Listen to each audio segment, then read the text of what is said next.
Thank you for watching, liking, commenting, sharing, and subscribing right now. Hi everybody, I'm Chris Pirillo, and this is your Geek Out for Tuesday, July 3rd, 2012. Our Geek Out is once again brought to you by GoToAssist from Citrix. Working in IT can be crazy and unpredictable.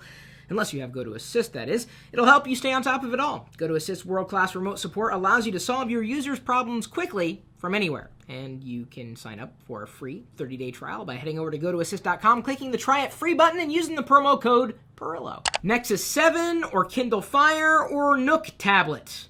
Or, wait, I purchased a Kindle Fire, and just yesterday I sold it for $125. Yay me. I also have a Nook tablet that I received courtesy of a recent sponsor.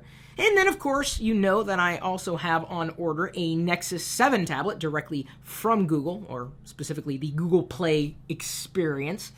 But which one would you get? Cooperate or compete? This might blow your mind, especially if you're a fanboy. But, here's the thing. I think you can have both. And you probably should have both. Without competition, people get lazy. We ended up with things like Internet Explorer 6 for damn near a decade. And then, of course, cooperation is also very important. I mean, I wouldn't want to buy a device if the only thing I could do with that device was experience the services that just that device's provider wanted to give me. And that's been the case for quite some time.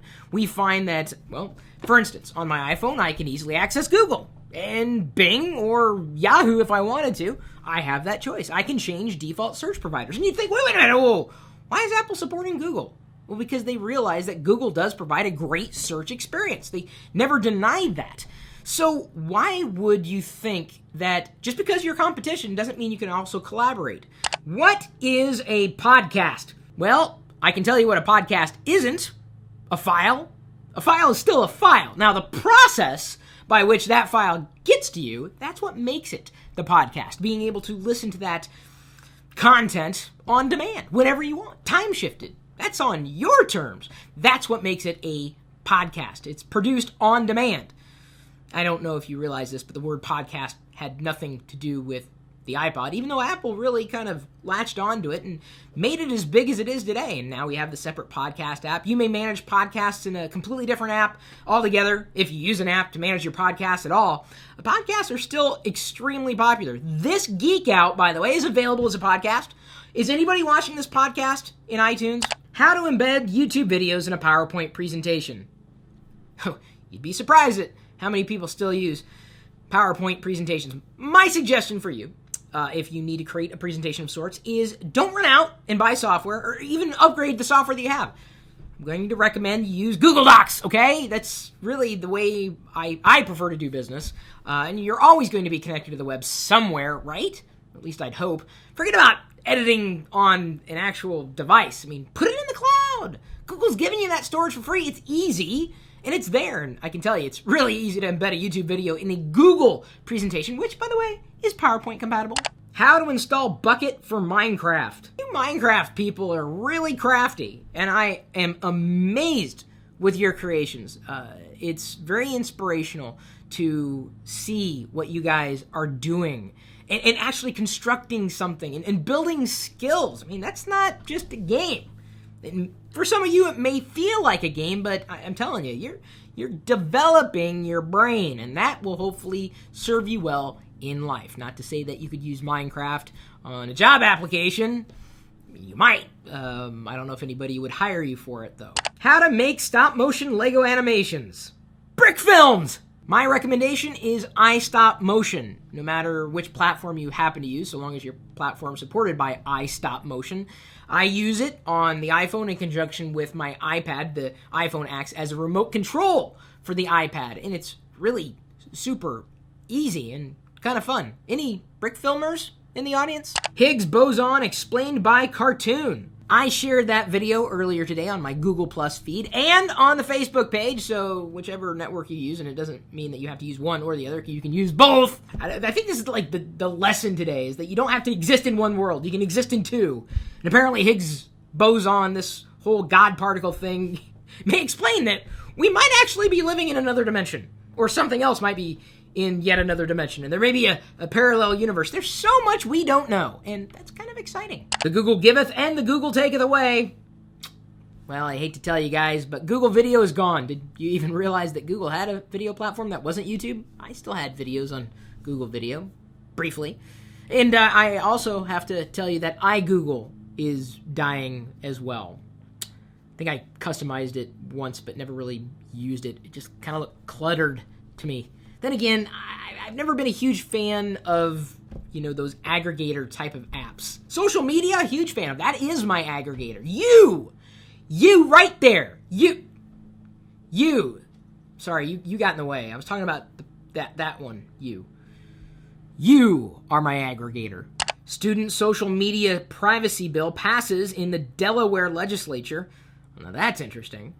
And I think, especially if you are a student, you've got to be aware that you shouldn't be sharing everything. And I've met adults who are definitely not students who don't realize that they shouldn't be sharing every. Did you know, as a matter of fact, that there is a Twitter account that tweets out photos of people who have posted their debit cards or the credit card numbers online? They've done it just openly. It's crazy what people will put online. Netflix subscribers watched 1 billion hours of video in June, or more than an hour a day on average. Now, if only Netflix started carrying stuff on demand that people actually cared about watching. I'm not angry. I'm not angry. I'm just a little passionate. There's a difference. There's a difference! YouTube user keksinnot writes, has anyone offered you a TV deal? Eating with Chris and Diana? Just wondering. No, not yet, but we'd be more than happy to come and eat in your restaurant. I don't think we were going to come over to your house and eat. That would be a little awkward. Is there a stigma around using AMD versus Intel? This is a question asked on lockergnome.net, and I don't think there's a stigma. At least I don't look down on people because of what they use. I mean, what kind of person are you to look down on someone else for the choices that they made for their life? I mean, that's kind of what religious zealots do, right? They try to proselytize you. No, my religion's the right religion, not yours. You have to do it my way or you're stupid and wrong. I don't think it matters what other people say or what other people do. What's right for them is right for them. And come on, guys, if you appreciate your own liberty, then you should respect others.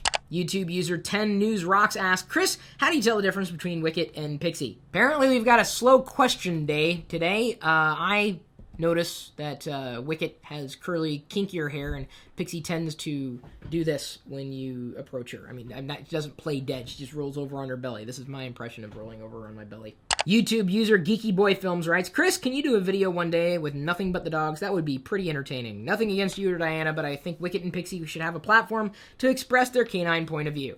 That would get old fast. It'd be interesting, sure, but no. You guys have any geekier questions to ask me? I'd be happy to answer them if you want here. I mean, this is kind of the geek out, but I'm happy to answer your questions, and interact with you, but you gotta ask the questions. Hopefully they're good questions, right? I mean, questions that we can have a good discussion around, not just, hate each other because we think differently. Wow, someone just pointed out that I've owned 5 Android devices in my life. Well, see you later. Every day, someone sends me an attachment, and I just shake my head. No, attachment.